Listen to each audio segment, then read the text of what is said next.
ومرة أخرى العارضة تقف بوجه عمر السومة عقيدنا، لعنة الله على العارضة.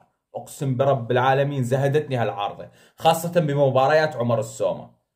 هدف 7 امتار ما تروح الطابة إلا على العارضة. مرتين يا شباب، مرتين اليوم السومة يسدد وتجي تسديداته بالعارضة. ولكن قبل ما نبلش كالعادة ما ننسى الصلاة على سيدنا محمد. اللهم صل وسلم وبارك على سيدنا محمد وعلى آله وصحبه وسلم. شوفوا لي اللقطة الأولى اللي كانت بالدقيقة 6 لعمر السومة شلون نطحها وأتت بالعارضة، العارضة المشؤومة. طبعا بعد نطحة السومة هاي بالعارضة بعدها ب4 دقائق تم طرد لاعب العربي، مدافع نادي العربي قداري، بسبب تدخل قوي على لاعب نادي الصلاه. شوفوا لقطة العارضة الثانية يلي من خلالها عمر السومة اقتحم من الجهة اليمنى وركض ركض ركض وراوغ اللاعبين والمدافعين وبعدين سدد، ولكن التسديدة أتت بالعارضة المشؤومة. اليوم النادي العربي بصراحة خاصة عمر السومة قدموا ولعبوا رغم النقص العددي، ولكن لم يحالفهم الحظ ولم يحالفهم التوفيق. إن شاء الله بالتوفيق بالمباريات القادمة لعمر السومة ولناديه العربي. بس والله هذا كان فيديو اليوم، لا تنسى اللايك والاشتراك. السلام عليكم ورحمة الله وبركاته.